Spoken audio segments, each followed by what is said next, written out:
Saludos, les doy la bienvenida a la nueva epifanía de Biomorfosis, que es hacer audiolibros, porque no encontré el audiolibro en español de este texto en particular, El grado cero de la escritura de Roland Barthes.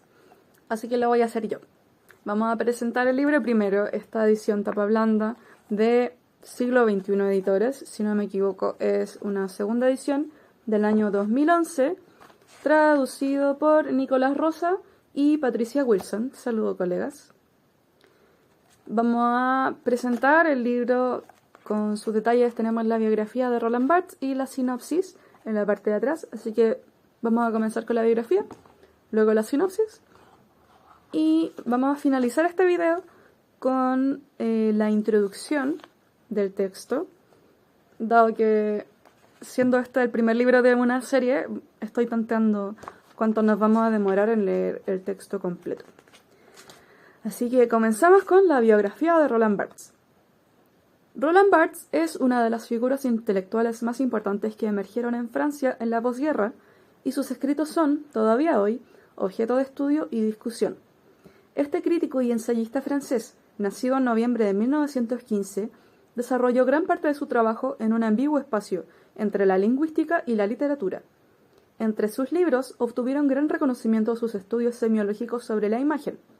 En 1977 fue designado titular de la Cátedra de Semiología Literaria del Collège de France, que fue creada especialmente para él por consejo de Michel Foucault.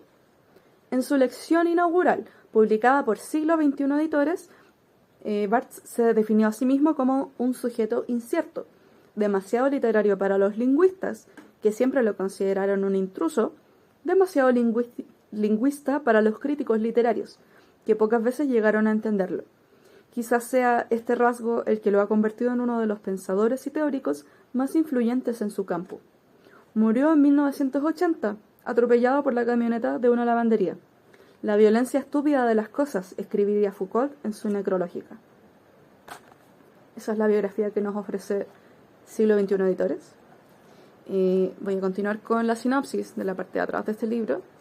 Les adelanto que las pronunciaciones, mayormente en francés o en idiomas que no sean el español, no las voy a exagerar ni las voy a decir muy precisamente por miedo a sonar ignorante o demasiado snob. Así que ustedes elijan. La sinopsis dice: El grado cero de la escritura, publicado en Francia en 1953, es el primer libro de Roland Barthes y el germen de una reflexión sobre la literatura y el lenguaje que resulta aún hoy ineludible. ¿Dónde ubica él la escritura? En el espacio que se abre entre la lengua, ese repertorio que se hereda y que funciona como una tradición no elegida, y el estilo, los rasgos más íntimos, imágenes, léxico, que provienen del pasado del escritor y que configuran una mitología secreta que se le presenta como una imposición casi biológica, como los automatismos de su arte. Precisamente allí, entre ambos, se instala la escritura, concebida como la posibilidad de decidir sobre el horizonte discursivo propio, de ejercer una libertad no exenta de condicionamientos, pero imprescindible para afirmar cualquier proyecto literario. La escritura es así el enlace entre la creación y la sociedad. Es la posición que un escritor sostiene y construye en relación con la historia y con las convenciones, un acto de conciencia, de responsabilidad, determinado cada vez por los límites ideológicos de la época. A este texto pionero que condensa ideas claves de la obra de Barthes, le siguen los nuevos ensayos críticos, pequeñas piezas que buscan echar luz sobre autores y obras, La Rochefoucauld, Chateaubriand, Proust o Flaubert, además de un apartado que describe el ABC del análisis estructural y, por extensión, de cualquier análisis literario. Frecuentar los libros de Barthes no depara sino sorpresa y regocijo, el efecto de los clásicos, cuya elocuencia parece no estar amenazada por el tiempo. Esa es la sinopsis de la edición de este texto. Continuamos con la introducción de El grado cero de la escritura y finalizaremos el video con este texto. Introducción. Hebert jamás comenzaba un número del Père Duchesne sin poner algunos mierda o algunos carajo. Esas groserías no significaban nada, pero señalaban. ¿Qué? Una situación revolucionaria. He aquí el ejemplo de una escritura cuya función ya no es solo comunicar o expresar, sino imponer un más allá del lenguaje que es, a la vez, la historia y la posición que se toma frente a ella. No hay lenguaje escrito sin ostentación, y lo que es cierto del Père Duchesne lo es también de la literatura.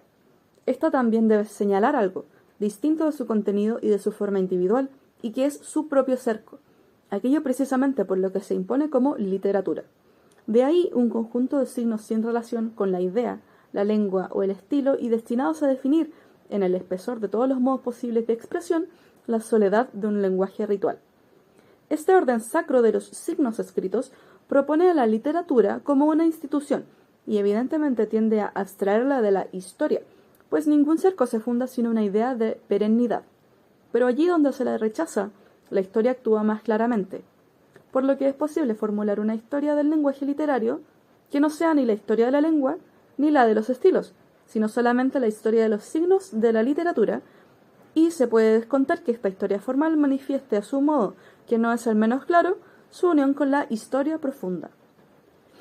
Por supuesto, se trata de una unión cuya forma puede variar con la historia misma. No es necesario recurrir a un determinismo directo para sentir a la historia presente en un destino de las escrituras. Esta especie de frente funcional que arrastra los acontecimientos, las situaciones, las ideas a lo largo del tiempo histórico, propone en este caso menos los efectos que los límites de una elección. La historia se presenta entonces frente al escritor como el advenimiento de una opción necesaria entre varias morales del lenguaje. Lo obliga a significar la literatura según posibles de los que no es dueño. Veremos, por ejemplo, que la unidad ideológica de la burguesía produjo una escritura única y que en los tiempos burgueses, es decir, clásicos y románticos, la forma no podía ser desgarrada ya que la conciencia no lo era, y que, por el contrario, a partir del momento en que el escritor dejó de ser testigo universal para transformarse en una conciencia infeliz hacia 1850, su primer gesto fue elegir el compromiso de su forma, sea asumiendo, sea rechazando la escritura de su pasado. Entonces, la escritura clásica estalló y la literatura en su totalidad, desde Flaubert hasta nuestros días, se ha transformado en una problemática del lenguaje. En ese mismo momento, la literatura, el término había nacido poco antes, se consagró definitivamente como objeto. El arte clásico no podía sentirse como un lenguaje, era lenguaje, es decir, transparencia, circulación sin resabios, encuentro ideal de un espíritu universal y de un signo decorativo sin espesor y sin responsabilidad. El cerco de ese lenguaje era social y no inherente a su naturaleza. Se sabe que a fines del siglo XVIII esa transparencia empezó a enturbiarse. La forma literaria desarrolla un poder segundo, independiente de su economía y de su eufemia. Fascina, desarraiga, encanta, tiene peso. Ya no se siente la literatura como un modo de circulación socialmente privilegiado, sino como un lenguaje consistente, profundo, lleno de secretos, dado a la vez como sueño y como amenaza.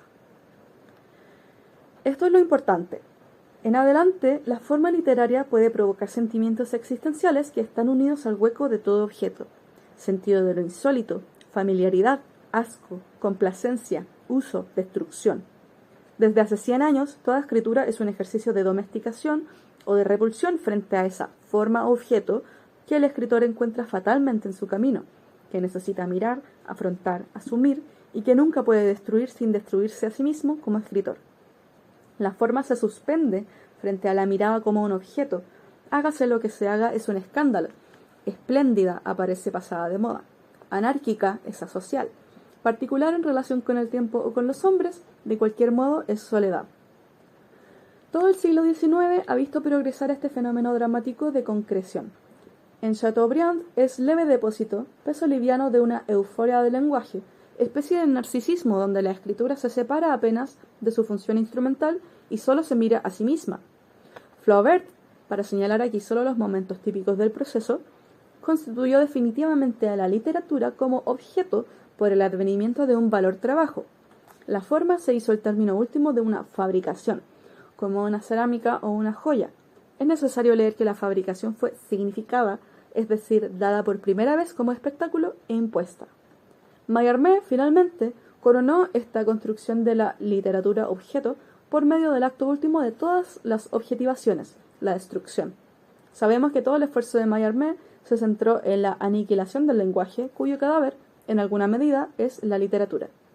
Partiendo de una nada donde el pensamiento parecía erguirse felizmente sobre el decorado de las palabras, la escritura atravesó así todos los estados de una progresiva solidificación, objeto de una mirada primero, luego de un hacer y finalmente de una destrucción, alcanza hoy su último avatar, la ausencia. En las escrituras neutras, llamadas aquí el grado cero de la escritura, se puede fácilmente discernir el movimiento mismo de una negación y la imposibilidad de realizarla en una duración, como si la literatura, que tiende desde hace un siglo a transmutar su superficie en una forma sin herencia, solo encontrara la pureza en la ausencia de todo signo, proponiendo en fin el cumplimiento de ese sueño órfico, un escritor sin literatura.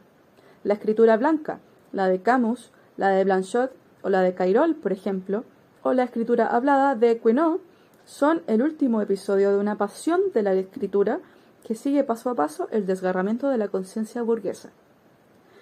Se quiere aquí esbozar esa unión, afirmar la existencia de una realidad formal independiente de la lengua y del estilo, tratar de mostrar que esa tercera dimensión de la forma también une, no sin algún sentido trágico suplementario, del escritor a la sociedad. Finalmente, es hacer sentir que no hay literatura sin una moral del lenguaje. Los límites materiales de este ensayo, algunas de cuyas páginas aparecieron en Combat en 1947 y en 1950, indican suficientemente que solo se trata de una introducción a lo que podría ser una historia de la escritura. Terminamos ahí con la introducción del grado cero de la escritura. En las siguientes semanas voy a estar subiendo la parte 1, parte 2 y parte 3, separando de acuerdo a la longitud del texto. Muchas gracias si estás escuchando hasta ahora. Y continuemos subiendo audiolibros gratis, sin fines de lucro, por compartir el conocimiento. Nos vemos.